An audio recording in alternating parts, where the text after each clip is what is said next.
So ఇప్పుడు ఇలాంటి వాళ్ళకి అంటే ఇంకా రావాలనుకునే వాళ్ళకి, ఇలా చెయ్యాలనుకునే వాళ్ళకి, కానీ ఈ ఈ నెగిటివ్ స్టిగ్మాకి భయపడి వెనక్కి తగ్గే వాళ్ళకి నార్మలీ మీ అనాలిసిస్ ప్రకారం సొసైటీ ఎలా చూస్తుంది ఈ పర్స్పెక్టివ్ అనేది చెప్తే.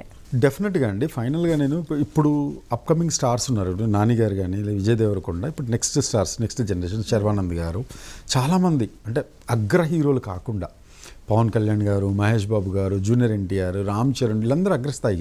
అక్కడ కూడా ఒక నానుడు ఉందండి, ఇప్పుడు ఆ సెగ్మెంట్ అంతా ఆల్రెడీ సెటిల్ అయిపోయారు, సో వాళ్ళు ఇప్పుడు ఈ చారిటీ చేస్తున్నారు, ఇప్పుడు వస్తున్న కొత్త వాళ్ళు వ్యాపారాల్లోకి దిగుతున్నారు టైప్లో. లేదు, యాజ్ యూ సెడ్, ఇప్పుడు సమంత గారు వచ్చి ఎన్ని సంవత్సరాలు అయింది, షీఈస్ డూయింగ్ ఇట్. అండ్ చేసిన కొన్ని సినిమాలైనా రేణు దేశాయ్ గారు చేయట్లేదా? ఇక్కడ మెయిన్ హార్ట్ కదా, మళ్ళీ అక్కడికే అంతే, మానవీయ కోణమే, హ్యుమానిటీ అనేది వెరీ ఇంపార్టెంట్.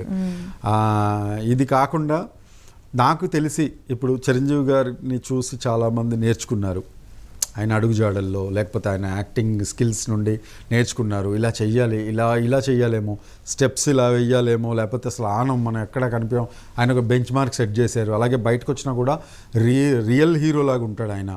ఆయన ఎన్నో చేశారు. ఏం చేయలేదు అని అంటే చిరంజీవి గారు అన్నీ చేశారు. బాలకృష్ణ గారు ఏం చేయలేదు అని అంటే సినిమాల్లో as done everything. Off screen కూడా ఆయన చెయ్యందంటూ లేదు.